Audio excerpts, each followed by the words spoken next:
हरे कृष्णा, राधे राधे दोस्तों। आप सभी का मेरे चैनल भक्ति रस में स्वागत है। अश्विन मास चल रहा है। इस मास में पितृ लोग धरती पर वास करते हैं। ऐसे इस दौरान पितरों की पूजा करना बेहद कल्याणकारी माना गया है। पितृदेव हमारे लिए जरूर पूजनीय है। आज हम इस पितृपक्ष की उपलक्ष्य में एक दिव्य कथा का श्रवण करेंगे। इसका सुनना और इसको कहना बहुत ही पुण्य कार्य है। पितरों की इससे हम पे कृपा बनी रहती है। इस पवित्र कथा को श्रवण करने मात्र से ही सभी प्रकार के पितृदोष समाप्त हो जाते हैं। जिस मनुष्य के कानों में ये कथा पड़ती है उसके करोड़ पाप नष्ट हो जाते हैं और उसे अपार धन संपत्ति, सुख तथा समृद्धि की प्राप्ति होती है।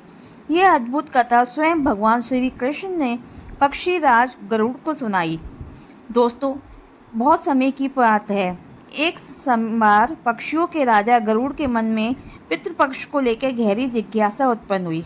इस जिज्ञासा को समाधान करने के लिए गरुड़ जी द्वारिका पहुंचे और भगवान श्री कृष्ण के समक्ष विनम्रता पूर्वक प्रणाम करके खड़े हो गए। भगवान श्री कृष्ण ने गरुड़ को स्नेह पूर्वक अपने समीप बैठने का संकेत दिया। गरुड़ ने हाथ जोड़कर निवेदन किया, हे प्रभु, मेरी एक शंका है, कृपया करके बताइए। पितृपक्ष में यदि मनुष्य पितरों की पूजा करता है तो उसे क्या फल मिलता है? इन पवित्र दिनों में पितरों की प्रसन्नता के लिए कौन कौन से उपाय किए जाने चाहिए? भगवान श्री कृष्ण ने गरुड़ की ओर मुस्कुराकर देखा और बोले, गरुड़, तुमने अत्यंत उत्तम प्रश्न किया है। वास्तव में तुम्हारे प्रश्न में संपूर्ण मानव जाति का कल्याण है। जो व्यक्ति श्रद्धा से पितरों को संतुष्ट करता है उसके सभी दुख दोष समाप्त हो जाते हैं। पितरों की पूजा करने से मनुष्यों को अपने पूर्वजों का आशीर्वाद प्राप्त होता है।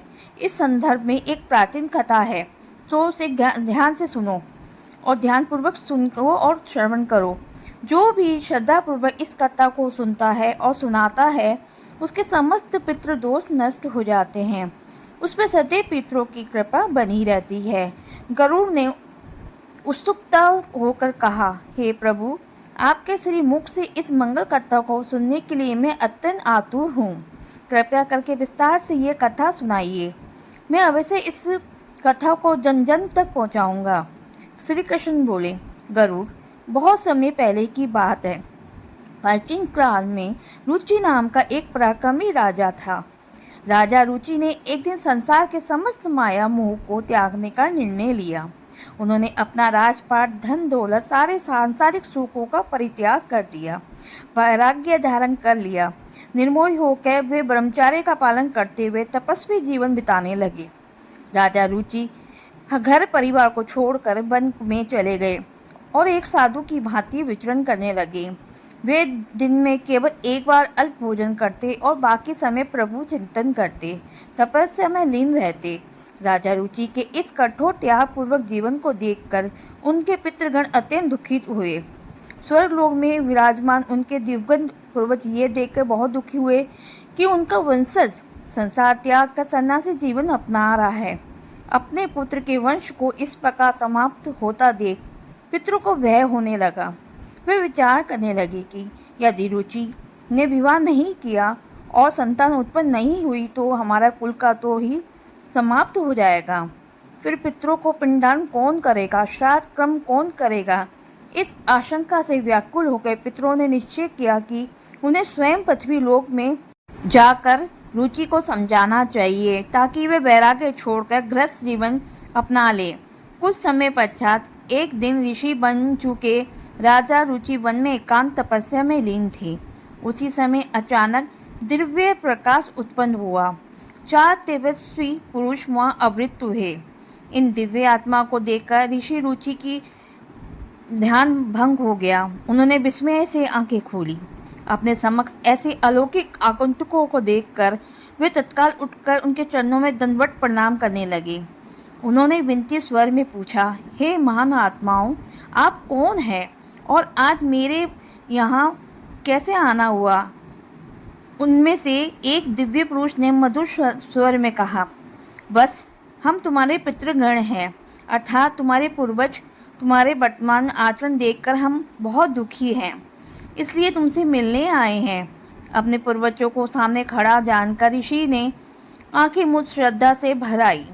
उन्होंने हाथ जोड़कर आदर पूर्वक कहा, हे पूज्य पितर देव, आपके दर्शन से मेरा जीवन धन्य हो गया। कृपया करके बताइए कि मेरे किस व्यवहार से आप अप्रसन्न हुए हैं। मुझे में ऐसी क्या त्रुटि हुई है जो आप सभी मुझसे मिलने स्वर्गलोक से यहाँ पधारे हैं। एक पितर ने गंभीर स्वर में कहा, पुत्र, हम तुम्हारे जीवन के मार्ग में संतुष्ट नहीं हैं, क्योंकि तुमने अब तक विवाह नहीं किया। बताओ, तुमने गृहस्थ जीवन से मुंह क्यों मोड़ लिया? विवाह करना और गृहस्थ आश्रम में प्रवेश करना मानव जीवन का परम कर्तव्य है। गृहस्थ आश्रम तो स्वर्ग एवं मोक्ष की प्राप्ति का उत्तम मार्ग माना गया है। गृहस्थ बने बिना मनुष्य अपने समस्त कर्तव्यों का पालन नहीं कर सकता, न मुँह से कोई मोक्ष प्राप्त होता है। दूसरे पितर ने समझाते हुए आगे कहा, हे बस, गृहस्थ जीवन में रहकर भी मनुष्य देवताओं, पितरों और ऋषि मुनियों और अतिथियों की सेवा भली भांति कर सकता है। जो व्यक्ति घर परिवार में रहकर यज्ञ करता है, देवताओं का स्व उच्चार के साथ अर्पित करता है, पितरों के निमित्त स्वधा कहकर तर्पण करता है, वही अपने देव ऋण और पितृ ऋण से मुक्त होता है। इसी प्रकार गृहस्थ अपने द्वार पे आए अतिथि को अन्न जल देकर तृप्त करता है और दान पुण्य करता है तो ऋषि ऋण और मानव ऋण भी चुक जाता है।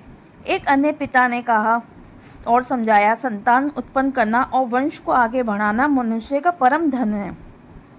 सोचो, बिना संतान के तुम स्वर्ग को कैसे प्राप्त करोगे? तुम्हारे बाद तुम्हारे पितरों का पिंडदान कौन करेगा? श्राद्ध कौन करेगा? देव पूजा और पितृ पूजा तर्पण जैसे क्रम किए बिना तुम उत्तम लोगों की प्राप्ति भी नहीं कर पाओगे।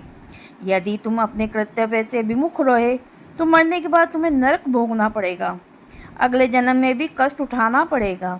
पितरों की बात सुनकर ऋषि रुचि मौन हो गए। फिर उन्होंने धीरे से उत्तर दिया, हे पूज्य, आपकी चिंताओं का मूल कारण मैं समझ गया हूँ, किंतु कृपा करके मेरी बात भी तो सुनिए। मेरे विचार से सांसारिक विवाह का बंधन मनुष्य के लिए अनेक दुखों का कारण बन जाता है। गृहस्थ जीवन में कदम रखने की मोह माया घेर लेती है। मनुष्य जाने अनजाने में पाप कर्म करने लगता है। इसी विचार से मैंने आजीवन अविवाहित रहने का संकल्प लिया। मैं मानता हूँ कि स्त्री संग करने से मन और इंद्रियों पर नियंत्रण रखना कठिन हो जाता है, जिससे आत्मिक शांति भंग भी हो जाती है। जो व्यक्ति ब्रह्मचार्य का पालन करते हुए प्रतिदिन शास्त्रों का अध्ययन करता है, ज्ञान रूपी अमृत से अपनी आत्मा को निर्मल करता है, वही वास्तव में खुश रहता है। इसलिए मैंने अपनी इंद्रियों को वश में रखने के लिए ज्ञान का मार्ग पे चलना निर्णय लिया, ताकि आत्मा को संसार के बंधनों से मुक्त कर सकूं। पितृगण कुछ क्षण के लिए शांत हो गए। फिर एक पितर ने धैर्यपूर्वक समझाया, बस, इंद्रिय स्वयं और आत्मा की शुद्धि की बात तुमने ठीक कही है। मनुष्य को अवश्य ही अपने मन और इंद्रियों को वश में रखना चाहिए। आत्मा और जल से अपनी आत्मा को पवित्र करते रहना चाहिए। लेकिन तुम जिस मार्ग पर चल रहे हो वे पूर्ण कल्याण का पथ नहीं है। वेद शास्त्रों में जिन कर्मों का विधान है उनका त्याग करना उचित नहीं है। यज्ञ, दान, तप जैसे शुभ कार्य यदि निष्काम भाव से किए जाए तो ये बंधन नहीं बनते, बल्कि पापों को नष्ट करते हैं। पूर्व जन्मों में पाप पुण्य भी मनुष्यों को सुख दुख देते हैं, उनका भोग लेने से कट जाते हैं। अब तुम्हारे तर्क को मैं उत्तर देता हूँ। शास्त्रों में पुरुष को विवाह करने और गृहस्थ आश्रम अपनाते हुए आदेश दिया गया है। यदि तुम विवाह के नहीं करोगे तो तुम्हें मोक्ष नहीं मिलेगा। बिना संतान के ना तुम्हें स्वर्ग की प्राप्ति होगी, ना तुम्हें तर्पण मिलेगा। संतान के द्वारा किए गए श्राद्ध से ही पितरों को तृप्ति मिलती है और वंश आगे बढ़ता है। अतः पुत्र विधि पूर्वक विवाह करो और संतान उत्पन्न करो। यदि तुमने ऐसा नहीं किया तो अब तक तुमने जो तप भी किया है ना, वो पुण्य अर्जित नहीं होगा, वह सब नष्ट हो जाएगा। हमारा वंश नष्ट होने से हम पितर भी अतृप्त हो जाएंगे। केवल संतान प्राप्त करके ही उसका उचित पालन पोषण करके तुम संतुष्ट हो सकते हो। पितरों के इस बात को सुनकर ऋषि ने हृदय परिवर्तन हो गया। उन्होंने कहा, वास्तव में पूर्वज सही कह रहे हैं। काफ़ी विचार करने के बाद उन्होंने तय किया कि अपने पितरों को प्रसन्न करने के लिए वे गृहस्थ जीवन अपनाएंगे। इसके पश्चात ऋषि रुचि ने हाथ जोड़कर पितरों से निवेदन किया, हे पितृदेवो, आपने मुझे सही मार्ग दिखाया है। अब मैं गृहस्थ जीवन में अपनाते हुए जा रहा हूँ और विवाह करने का संकल्प लेता हूँ।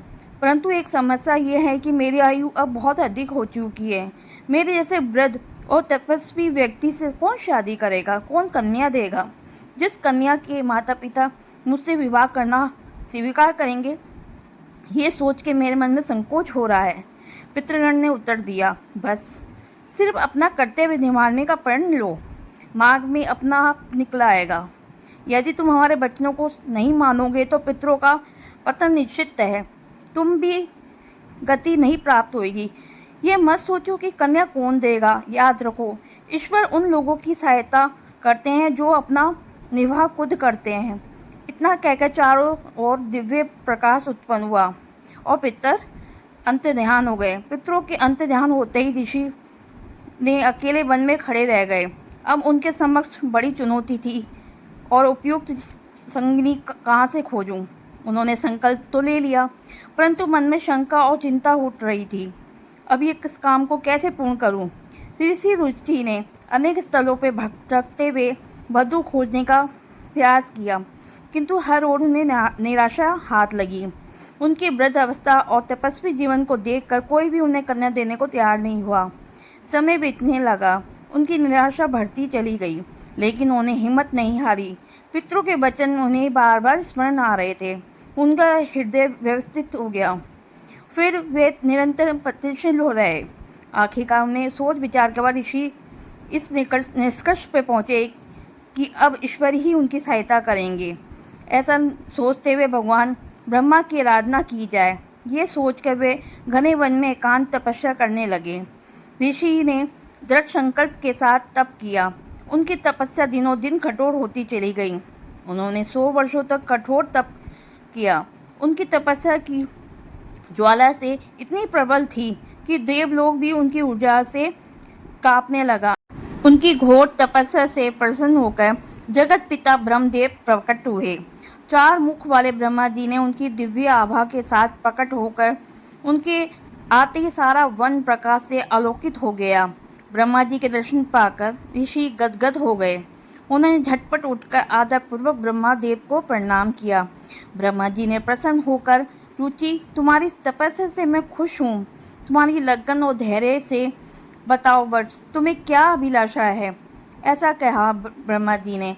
उनकी इच्छा तुम्हारे हृदय में जो है वो मुझे निसंकोच कहो, मैं तुम्हारी सभी मनोकामना पूर्ण करूँगा। ब्रह्मा जी के वचन सुन के राजा रुचि ने आंखों में आंसू भर आए। उन्होंने हाथ जोड़ के विनती स्वर में कहा, हे जगत पिता, आपके दर्शन से मेरा जीवन सफल हो गया। मेरे पितर मुझे वंशज चलाने के लिए संतान उत्पन्न करने को कह गए हैं, किंतु मुझे योग्य वधू की प्राप्ति नहीं हो रही। सारे प्रयास किए पर वो विफल हो गए। कृपया करके आप कोई ऐसा उपाय बताए या स्वयं मुझे कोई सुपात्र कन्या प्रदान कीजिए जिससे विवाह से मेरे संतान उत्पन्न हो सके। ब्रह्मा जी ने मुस्कुराते हुए उत्तर दिया, ऋषिवर, तुमने पितरों ने तुम्हारे लिए जो मार्ग सुझाया है वह उचित है। तुम निश्चित ही रहो, तुम्हें शीघ्र ही एक आदर्श पत्नी प्राप्त होगी। आगे चल के तुम स्वयं प्रजापति के पद पर सुशोभित होंगी और तुम्हारे द्वारा अनेक प्रजाओं का पालन पोषण होगा। मैं एक उपाय बताता हूँ, तुम मन में अपनी इच्छा दृढ़ रखते हुए अपने पितृगण के श्राद्ध करो। पूर्वजों को श्राद्ध करने से, तर्पण करने से पितरों को प्रसन्न करो।